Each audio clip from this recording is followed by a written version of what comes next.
Welcome to the podcast, Let the Prophet Speak. Today we conclude our study of the book of Judges with chapter 21.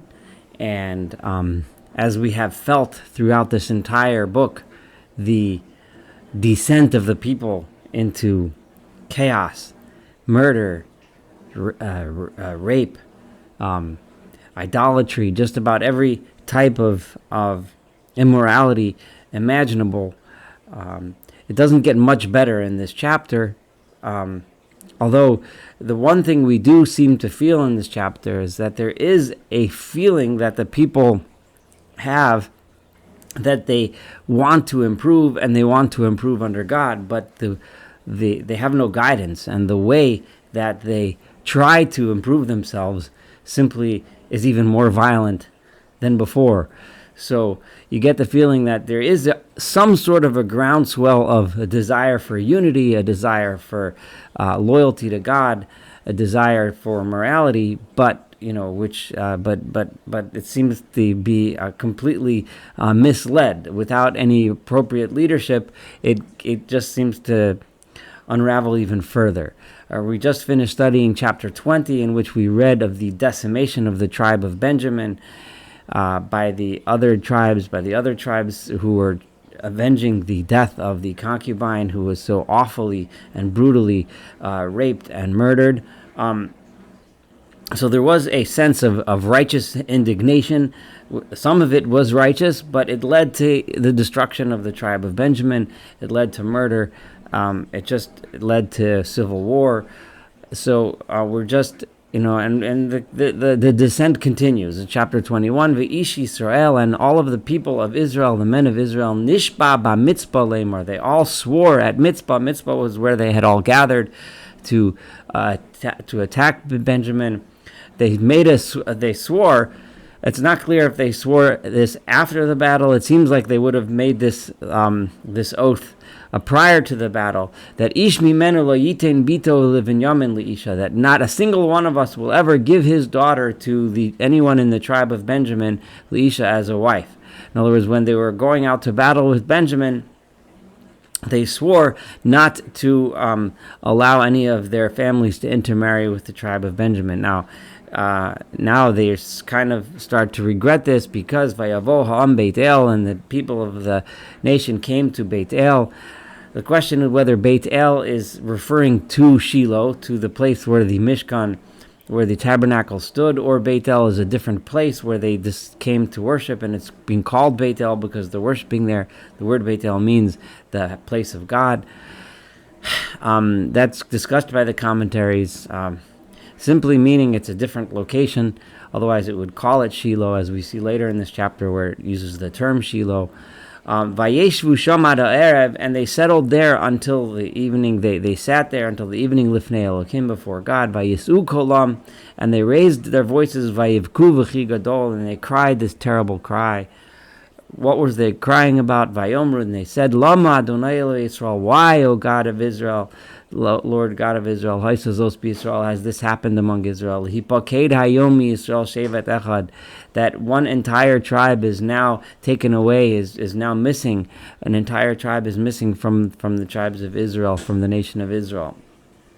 So they're starting to feel and realize the tragedy of what has just happened, of what has just occurred. The glaring here is the complete and total lack of leadership. There isn't a single individual who speaks, who talks, who guides, who speaks to God. The people are before God, but there's no one. We had the man whose wife was killed, a little bit spoke to the people and got them riled up, but that he wasn't speaking as a guide. He wasn't trying to lead them in the right direction. It's just the people. There's no one in charge, not a prophet, not a king, and not even the high priest, who is presumably when it says in the last chapter they asked of God and received an answer, they were referring to the high priest, to the Urim and Tumim, which is the breastplate that the priest would wear, through which he would provide answers. But again, there's no quotation. The high priest himself didn't say anything, didn't do anything, didn't lead anything. It's the people themselves. Vayihimi macharas, and the next day came, Vayashkimu, and the people got up after spending the day before and the night crying before God. Vayivnu sham mizbeach, they built an altar there. Vayalu olotu shlamim, and they brought on the altar olot and shlamim. The question, of course, being is if this is a different location during the time that the tabernacle stayed at Shiloh, there isn't supposed to be sacrifices in other places. But this shouldn't surprise us, given the state of the people. The idea of a centralized location where everyone unites to serve God together in unity, as opposed to scattered locations with all kinds of which can lead to fighting, which would lead to segregation, which would lead to eventually immorality, as well as we saw with the Pesel Micha, which was the idol that was built by Micah several chapters ago. But so it shouldn't bother us really that much that the people here, as much as they seem to want to do the right thing, they don't really know or understand what the right thing is, because no one is here leading them to tell them that. So they figure, okay, building an altar and bringing sacrifices to God would then therefore be the right thing to do, even though we know it's not. Vayomer b'nei Yisrael, so then the people of Israel said, and this is verse 5, Mi asher lo ola bakal mikol shiftei Yisrael el Adonai. Who among the entire congregation of all the tribes of Israel has not joined us to come and before God and in this righteous fight? They still viewed themselves, of course, as having fought the battle for God, for God's honor. Who didn't show up with everyone else? Ki hashavua hagedolahai. So this great oath that we all took not to marry into Benjamin, la asher lo Allah el Adonai ha-mitzpah lemar, most you must, right? I'm sorry, this oath is referring to another oath. This great oath that we had made was that also that anyone that does not come and join us in this battle against Benjamin should be put to death. Remember, the tribe of Benjamin themselves were invited to join. We pointed that out early, and the tribe of Benjamin themselves chose not to join and rather chose to rally around and defend the perpetrators of this awful act. The people originally had expected that even the tribe of Benjamin themselves would join in order to expunge this evil, and then this whole civil war never would have happened. But the people of Benjamin were then, for the most part, put to death. Only the survivors that are still around now, which they do not want to kill them, because then there would be nothing left of the tribe of Benjamin. Vayinachmu b'nei Yisrael al Benyamin achiv. And this is pointing out, again, verse 6, it's saying this for the reason because one might think that the tribe of Benjamin should therefore be put to death, but now it's saying, but the people of Israel had now, they had a change of heart regarding Benjamin, their brother. They felt compassion towards them. Vayomru nigda hayom shevet echad mi Yisrael. And they said, today a entire tribe from the people of Israel has been destroyed. So ma naseh lahem l'nosorim l'nashim. Those that are left, and they had already slaughtered the towns, the families of the Benjaminites. So what are we going to do in order for them to rebuild? They need to marry women. Now where are they going to get women from? And we've already sworn by God's name not to give our daughters to them as wives. Now there's a lot that's not that's messed up over here, because what a person cannot make if a woman is already an adult, right? She can choose herself to marry a Benjaminite, right? It's not a man can swear not to give his daughter, but at least according to biblical law, if she's not yet an adult, he is then able to give his daughter to someone else as a wife. But if she is an adult, he has no right to give her away. So this shavua simply doesn't work. But again, the fact that the people here don't understand biblical law does not mean, again, should not surprise us, because we're not dealing with people to whom biblical law is well known and being well practiced, and this point is being made over and over again repeatedly. So the fact that they violated biblical law, again, should not be a surprise. Vayomru mi echad mi shiftei Yisrael. So they immediately said, who from among the tribes of Israel, asher lo alo el Adonai ha-mitzvah, that has not come up before God to Mitzpah to join us. They said, who from among the tribes has not come? And they realized, from the town of Yavesh Gilad, none of them have come to join us in the congregation. Everyone else from everywhere else joined, but they didn't. Now, in their minds, that would mean that they are traitors. They're siding with Benjamin. They did not join, and therefore they should be put to death. Again, the logic of this doesn't make that much sense, because Benjamin themselves they're allowing to live. And what they're about to do to the people of Yavesh Gilad is going to be awful. Vayit baked ha'am, and they counted it out to make sure that this was true. V'hinei ein sham ish miyoshvei Yavesh Gilad, and they saw that within the entire group there was no one that had showed up from the town of Yavesh Gilad. So therefore, vayishlechu shama aida, the group, the people, the community sent of them shneim asar elef ish mibnei achayil, 12,000 soldiers. Vayitzavu osam lemar, and they commanded them as follows: Lehu v'hikisem et yoshvei Yavesh Gilad lefi charev, destroy and slaughter the people of Yavesh Gilad by the sword, v'hanashim, and the women, v'hataf, and the children. This is what we see, the descent to which the people have sunk. Without leaders, without guidance, this is what mass justice is being meted out by people that are clearly not motivated by a true sense of justice. So just like the idol of Micah led to the slaughter of an innocent town, which was pointed out several chapters ago,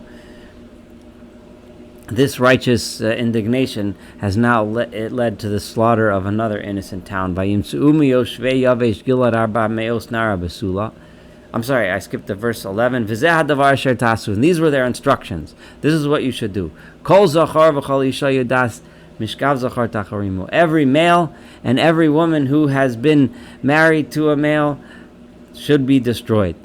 However, but if there's a female, a woman who has not yet been wedded to a man, then you then keep her alive.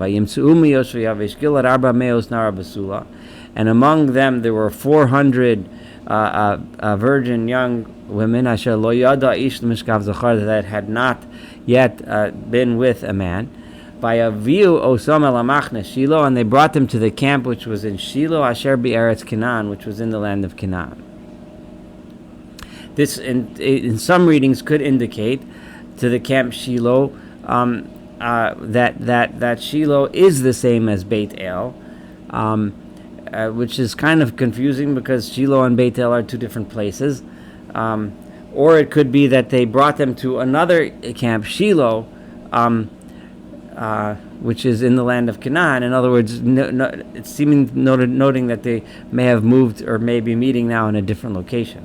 Vayishlchu kol ha'eda, vayedabru el bnei Benjamin asher b'sela Rimon. So they sent messengers. The community sent messengers and to speak to the sons of Benjamin who are now hiding out in the place of Sela Rimon, the caves in this place in the rocky area of Rimon. Vayikru lahem shalom, and they called out in peace. They came. Proclaiming, we're not here to fight, we're not here to kill you, we're here in peace. So Vayashav Binyamin Ba'isahi. So Binyamin then came back, knowing that the battle was over, no more killing would take place. Vayitnu lahem anoshim, and they gave them these 400 women, Asher Chiyu, that they allowed to live, Minashei Yavesh Gilad, from the women of the town of Yavesh Gilad, V'lo matzu lahem kain. But they did not find enough. In other words, the 400 wasn't enough for all of the Benjaminites to marry, but some of them now had wives. Again, it emphasizes that the people had now made up with, they had now befriended their Benjaminite brethren, because God had made a break, a fault line among the tribes of Israel, but now it had been repaired. There had been a breach, but this breach had been repaired. Interestingly, how the verse here says because that God had made this paritz, God had made this breach. As we read the story, it was not God that made this breach; it was the people that made this breach.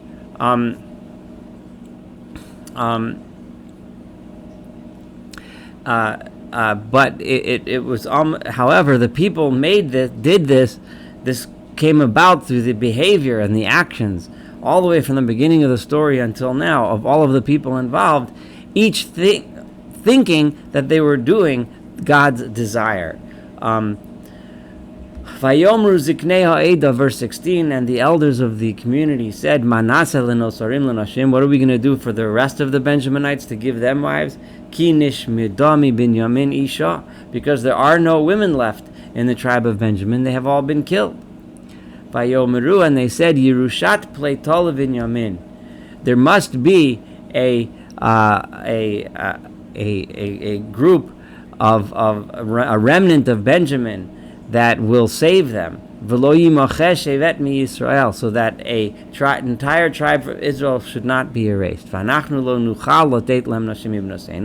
And we cannot give them our daughters as wives, because the people of Israel swore, that cursed is he who gives a wife to Benjamin.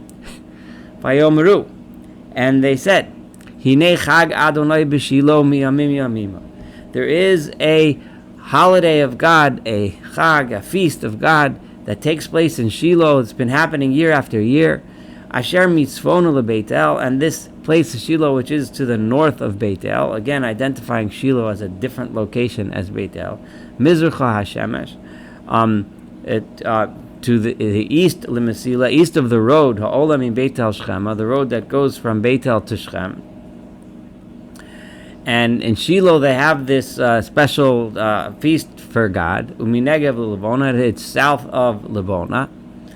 And Vayetzavu et bnei Binyamin lemar. Exactly what feast this is, the verse doesn't identify. The commentary is associated with various feasts of the year. But every year the feast takes place, presumably one of the three festivals where people gather at the house of God, at the tabernacle. So they told the people of Benjamin Lamar, saying, L'chu va'aravtem bakramim, go and lie in wait and kind of hide among the vineyards there. U'risem, and you'll see, v'hinei im yetz'u benot Shiloh l'chol bam cholot, that during the festival, the women and the girls from Shiloh will come and dance out in the vineyards. Apparently, this was what they were that the women did in order to part of the celebration of the holiday. V'tzasem min akramim, and you'll jump out of the vineyard, v'chatavtem lachem ish ishto mibnos Shiloh, and you'll just grab one. Each guy will grab a wife from the daughters of Shiloh, v'alachtem eretz Binyamin, you'll take her to the land of Benjamin, and so you have a wife. If their fathers or their brothers come to argue with us, and they say alehem chanunu osam, right? We will say alehem to them, chanunu osam, be nice to them, kilo lakachnu ish ishto b'milchama, because we could not. Each one of us could not get a wife because of the war. This is what you Benjaminites should answer. Kilo atem nisatem lehem ke'et teshamu, because you could not give them to us, because then you would have been sinning, you would have been violating your vow. But since we took them, therefore it was okay. The obvious immorality and difficulty with this is obvious, but again, this is not meant to be a guide for how to solve such problems. This is just meant to tell us the level to which the people had descended. And Vayasu Kain b'nei Binyamin, and this is what the Benjaminites did. Vayisu nashim lemisparam, and therefore each one of them was able to find a wife. Minha mechololot asher gazolu, from those that were dancing that they had stolen. Lest you think that the verses here approves of this plan, it's important to note that the verse here says asher gazolu, that they had stolen. That stolen, gazel, is never a positive word. It is a criticism. It is a critique. Lest one think that there's some logic, and that the logic that the people used has some justification for it. Be clear that the verse is condemning this logic. Vayelchu vayeshuvu al nachal asam, and they went and they returned to their homes. Vayivnu et harim, and they rebuilt their cities. Vayeshu b'hem, and lived among them. Vayesalchu misham b'nei Yisrael b'Esahi, and then from there the people of Israel left in that time. Ish l'shivto mishpachto, each person went back to his tribe and to his family. Vayetzu misham ish l'nachal aso, and everyone left there back to their own inheritance. This gives you the sense that despite the fact that the only real silver lining out of this whole thing was that there was a semblance of unity, and a semblance of unity and a desire to do God's will and to avenge the death of and to punish them for this horrible act. But you get the sense here that just for this they did manage to get together in unity, but immediately when the story was over, everyone went back to his tribe, to his family, and all the unity went poof. And the last verse of the book is also a lead into the next book. The next book is the book of Kings. Is the book of Samuel, in which we read of finally the people anointing a king and a leader. And it ends with a theme which has been repeated several times by Amim Ahem in those days. Ein melech b'Yisrael, there was no king in Israel, and ish hayashar be'einav yaseh, each person did whatever he thought was right. This points out many, many points. One, the point which we've been repeating over, especially this chapter, that people did what was yashar be'einav, what they thought was right. So don't try to learn lessons from what they're teaching you and think that this is any way, shape, or form right. What they did was not right in many cases, in most cases in this book, because there was no leadership, there was no guidance, and everyone did what they thought was right, as opposed to what God wanted them to do, as opposed to what the Torah teaches them to do. Everyone did what they thought they should do. And it also places the blame. Why is this? Because Ein Melech b'Yisrael, there was no king in Israel to guide them and to enforce appropriate behavior. Whether it's to guide or enforce, we'll see as we understand the concept of kingship, as we shall see as it plays out when we study the book of Samuel next. Thank you so much for studying this book of Judges together. It's been a very difficult book. It's been a hard book to read. It's been one of pain, suffering, murder, violence, rape. It's not a book, but there were inspiring moments. We noticed the leadership of Deborah, the leadership of some of the earlier judges who stood up to evil, who led the people. So there were some shining lights, but for the most part, by the time this book is over, we're left very depressed. And I do want to make a last point before we leave this book, and that is that it is clear that the Bible, that the Torah, is put this book here in order for us to be humble. That when we think of ourselves as a people, and how great and lofty and lucky we are as the chosen people to bring this message of God, to bring justice and righteousness to the world, and we look back at our own heritage, we need to look back at this part of our heritage too, and look back at the fact that many times our ancestors failed, and failed miserably, to lead a just and righteous life. We need to understand that we all can fail, and we can fail miserably. We can make little failures, and we can make big failures. And if we don't correct our little failures like they failed to in the beginning of this book of Judges, we may end up making big failures like we find in the end of this book of Judges. And the key is to find the proper guidance, the guidance that is given to us in the Torah on how to live a just and righteous life. And hopefully we'll find in the next book, as people try, through the leadership, tries to set the people on the right path. Not 100% successfully, and far from it. We'll find failures, even when there is leadership, even when there is kings. But the quest for justice, the quest for righteousness, the quest for the way the Torah wants us to live is what the Torah is all about. Thank you so much again. Looking forward to studying the next book together. Have a wonderful day.